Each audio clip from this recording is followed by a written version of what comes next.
You are listening to Alex Nanlohi Podcast, to know the Lord and to make Him known.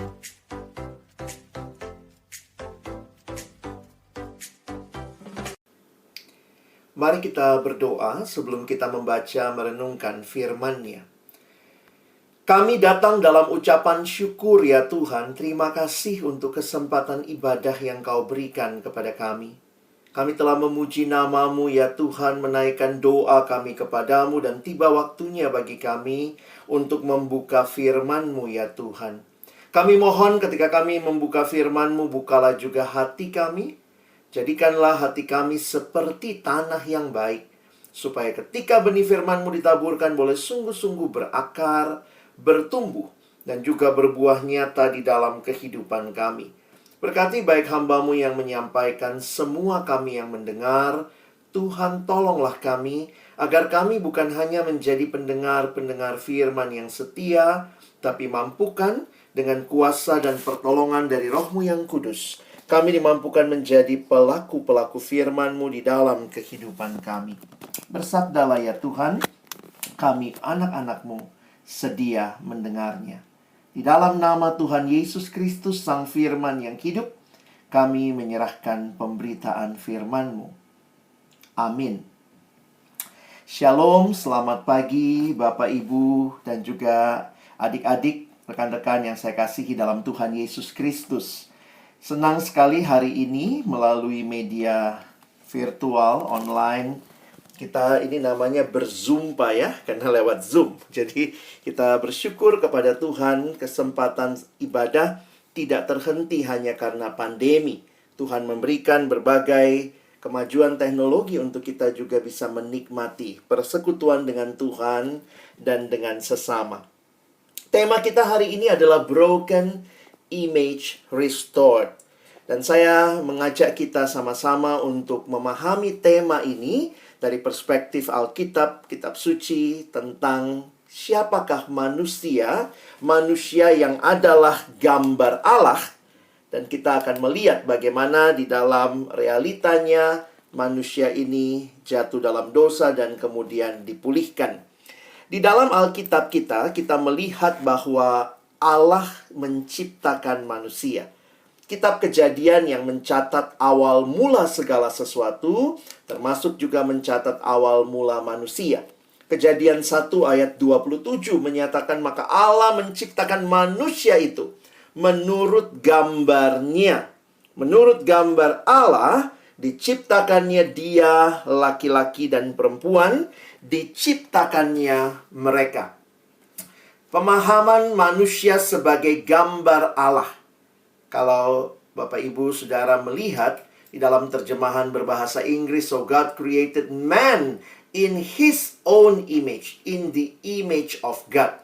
Ini menunjukkan bahwa manusia menjadi puncak dari ciptaan Allah yang dinyatakan bahwa melalui kehadiran manusia, manusia menyatakan kemuliaan Allah kepada ciptaan, tetapi pada saat yang sama juga mewakili ciptaan untuk menyatakan kemuliaan kepada Allah.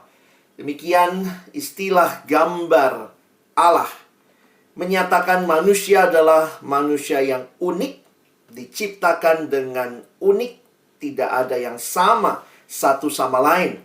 Beberapa ayat firman Tuhan yang seringkali dikutip mengenai kehadiran manusia.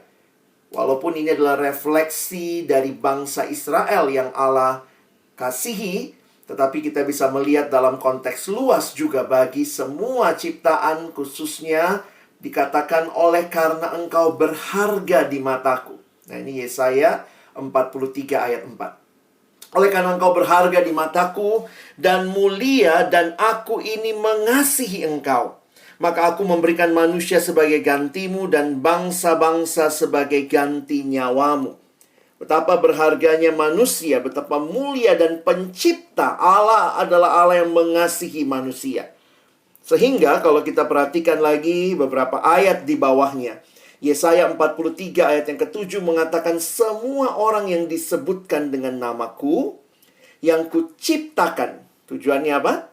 Untuk kemuliaanku. Dan yang kubentuk dan yang juga kujadikan. Sehingga saya mungkin tidak mengulang apa yang Bapak Ibu dan teman-teman sudah pelajari di dalam bagian tentang image of God. Tetapi saya coba menyimpulkan bahwa identitas kita, our identity and purpose, itu come from God.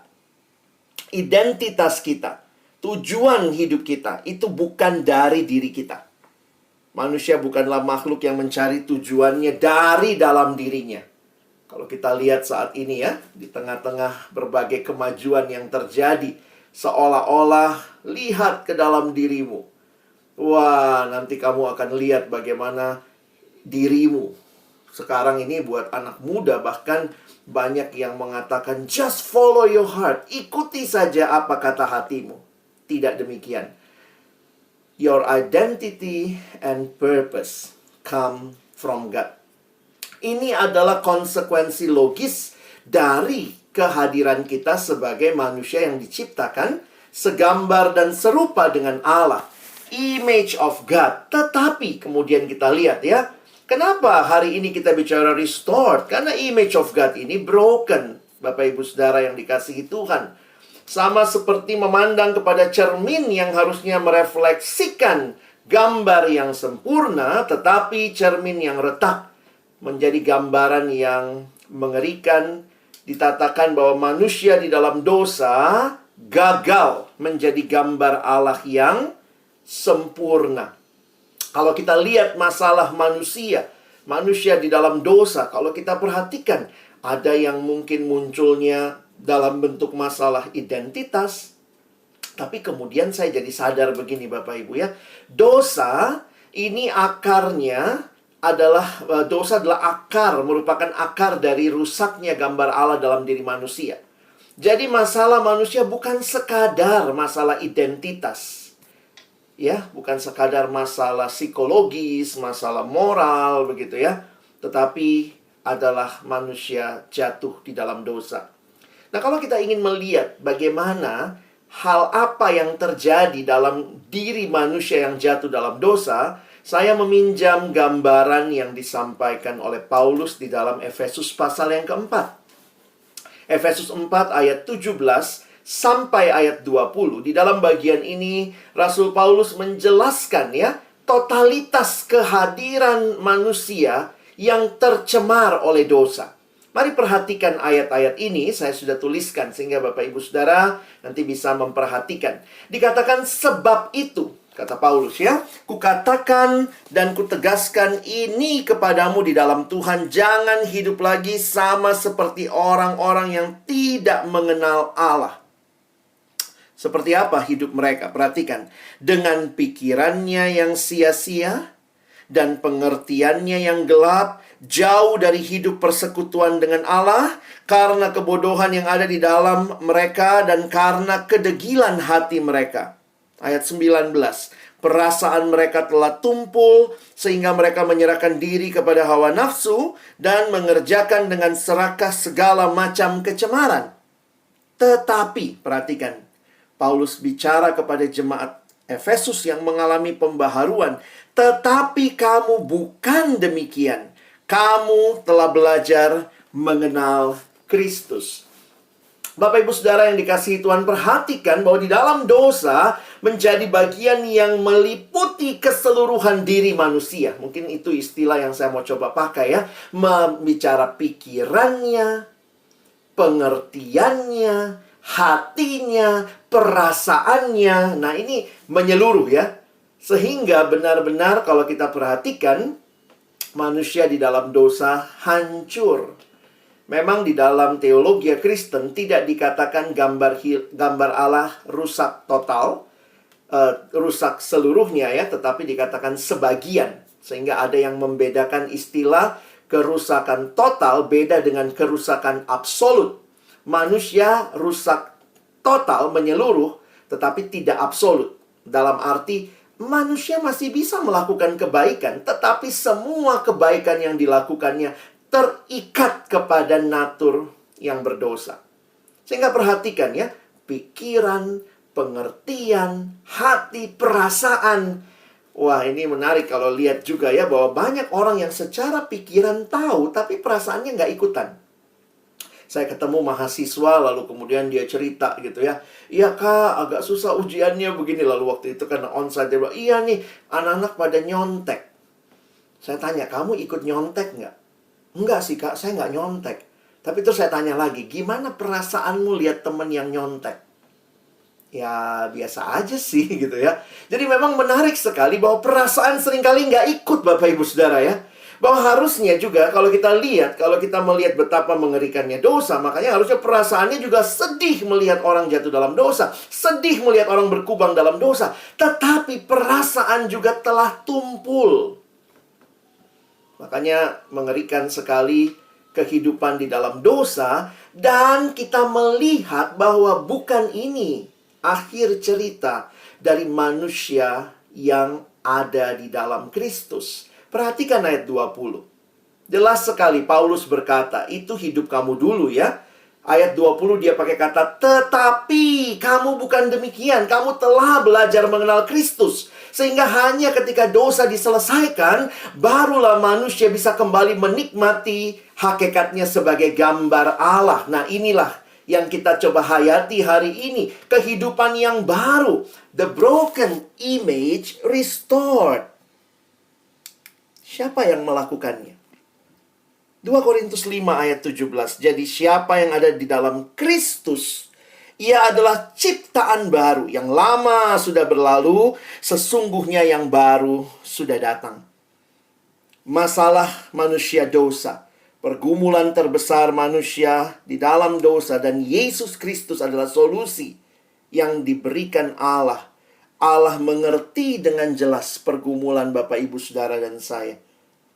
Pergumulan utama kita adalah masalah dosa. Karena itu dia mengirimkan Yesus Kristus untuk menyelesaikan pergumulan dosa kita. Menarik sekali memperhatikan siapa Yesus yang dinyatakan di dalam perjanjian baru. Saya mengutip tulisan Paulus yang saya melihat bahwa ini tidak kebetulan Bapak Ibu ya. Perhatikan, kita manusia adalah gambar Allah. Perhatikan di dalam Kolose pasal 1 ayat 15 dituliskan, ia, Yesus adalah gambar Allah yang tidak kelihatan. He is the image of the invisible God, the firstborn yang sulung, lebih utama dari segala yang diciptakan. Mungkin kita sering kali bertanya, mengapa Yesus harus datang sebagai manusia? Kenapa dia harus bertubuh manusia seperti kita?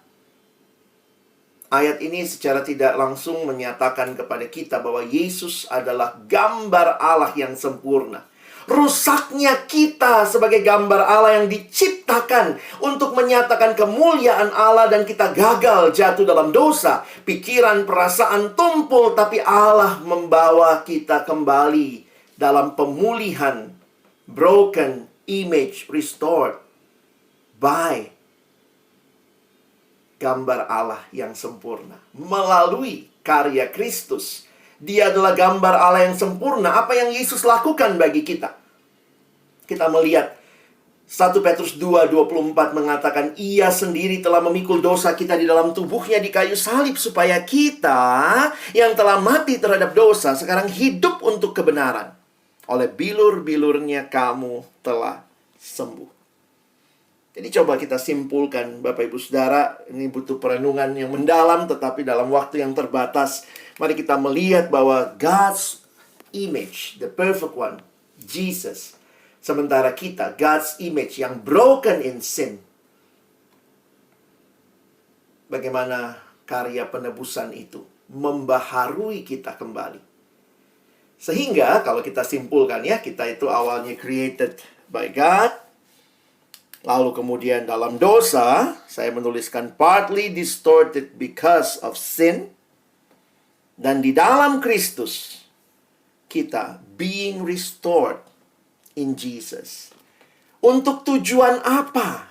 Kalau kita perhatikan 1 Petrus 2:24 tadi mengatakan, untuk hidup untuk kebenaran. Kristus mati agar kita hidup untuk kebenaran. Saudara dan saya kembali menjadi orang-orang yang menyatakan kemuliaan Allah. Bukan lagi hidup dalam dosa, tetapi hidup untuk kebenaran. Kita adalah image yang di-restored, broken image yang restored for a good purpose, for God's purpose. Paulus menghayati, dia menyatakan harganya lunas dibayar. Aku telah dibayar lunas. Karena itu Paulus berkata di 1 Korintus pasal 6 ayat yang ke-20. Sebab kamu telah dibeli dan harganya telah lunas dibayar. Karena itu muliakanlah Allah dengan tubuhmu. Ini jadi ingat kayak sekolah minggu ya. Gimana adik-adik? Hati-hati gunakan tanganmu, matamu, kakimu, mulutmu. Amin. Ini menyatakan bahwa seluruh hidup yang sudah dipulihkan itu seharusnya bukan lagi melayani dosa, tetapi melayani Allah dengan seluruh hidup kita. Rasul Yohanes dalam tulisannya memberikan penjelasan demikian. 1 Yohanes 2 ayat 6, barang siapa mengatakan bahwa ia ada di dalam dia. Nah, perhatikan ya. Tujuannya ia wajib hidup sama seperti Kristus hidup. Tidak heran remaja pemuda di Amerika dalam satu gerakan memakai gelang seperti ini, WWJD. Mereka sadar betul ini bukan hidupku. Harusnya aku yang mati di kayu salib karena dosa-dosaku, tetapi aku malah hidup. Yesus yang harusnya hidup, dia yang mati. Kalau begitu, sekarang hidup ini punya siapa? Maka mereka mengingatkan diri. Ini hidupnya Kristus. Karena itu mereka selalu bertanya, what would Jesus do? Ketika saudara dan saya dipulihkan, bukan kemudian kita melihat this is my life. Kita nggak sealiran dengan Bon Jovi ya. It's my life, ini hidupku yang aku mau, yang aku suka. Tetapi hidup Kristus sehingga bertanya senantiasa, what would Jesus do? Dan kerinduan akhirnya sama seperti Kristus hidup. Keserupaan dengan Kristus itu adalah tujuan Allah bagi umatnya. Supaya saudara dan saya hidup berbeda dengan dunia. Bahkan di tengah dunia kita bisa menjadi garam dan terang. Kita juga membawa pemulihan di tengah dunia. Hidup berbeda dengan dunia. Saudara tahu filosofi ikan? Katanya ikan itu selama hidup, dia akan berenang melawan arus. Hanya ikan mati yang ikut arus, begitu ya. Nah, mari kita belajar juga menghayati. Saya tadinya hancur di dalam dosa. Broken image. Tetapi di dalam Kristus aku dibaharui. Di dalam Kristus kita mengalami hidup yang dibaharui. Maka apa yang terjadi? Cara kita belajar. Apa yang terjadi di dalam cara kita bekerja. Di dalam keseluruhan hidup biarlah menyatakan bahwa Tuhan, aku mau menyatakan Engkau. Cara belajar kita, Bapak Ibu, dosen, karyawan, cara kita mengajar, cara kita bekerja, kita merefleksikan kemuliaan Tuhan, menyatakan broken image restored. Cara bergaul kita, bukan pergaulan yang mempermalukan Tuhan, tapi mempermuliakan Tuhan. Kalau adik-adik mahasiswa sudah mulai pacaran, maka ingat juga cara berpacaranmu menyatakan kemuliaan kekudusan Allah. True love waits. Ada kalimatnya kecil di bawah ya, apa itu? Save it until marriage. Jangan buka kado sebelum waktunya ya. Mari jaga hidup yang kudus di hadapan Tuhan. Broken image restored, not to do sin. Bukan untuk jatuh dan menikmati dosa, tapi sekarang untuk hidup dan memuliakan Allah. Miliki komitmen terus untuk bertumbuh. Ingat ya, untuk bertumbuh Tuhan memberikan kepada kita. Ada 3 hal yang Dia berikan. Yang pertama adalah dirinya sendiri, pribadi Allah Roh Kudus. Yang diam di hati setiap kita yang percaya. Memimpin kita untuk hidup sebagai gambar Allah yang memuliakan Allah. Tuhan memberikan firman-Nya. Makanya kita juga melihat ya, dikatakan firman-Mu itu pelita bagi kakiku, terang bagi jalanku. Di tengah dunia yang gelap, saudara dan saya membutuhkan firman Tuhan mengarahkan kita, menjadi kompas kehidupan kita. Bagi orang muda, maka ingat firman Tuhan juga. Mazmur 119 ayat 9 berkata, dengan apakah seorang muda mempertahankan kelakuannya bersih? Dengan menjaganya sesuai dengan firman-Mu. Saudara dan saya membutuhkan firman untuk tetap hidup menjadi image yang di-restored di dalam Kristus. Dan kita juga butuh, yang ketiga adalah komunitas. Komunitas menunjukkan bahwa kita tidak bisa seorang diri. Kehadiran kita kiranya dipakai Tuhan juga membawa pemulihan bagi yang lain. Kalau saudara juga sudah dipulihkan, nikmati komunitas. Kita ada komunitas seperti ini, beribadah bersama, bersekutu bersama, ada komunitas mahasiswa sendiri, mungkin dosen sendiri, tapi kemudian kita juga bisa menikmati dalam kelompok-kelompok yang lebih kecil, dibangun iman kita, terus dijaga di dalam Tuhan. Sehingga broken image yang telah mengalami restoration akan menjadi komunitas yang bahkan membawa pembaharuan itu bagi komunitas yang lebih luas. Saya menyimpulkan khotbah saya dengan mengajak kita memperhatikan dan melihat satu klip dari satu film pendek berjudul Broken. Kiranya ini juga menolong kita untuk melihat apa yang menjadi rancangan Allah ketika saudara dan saya dipulihkan.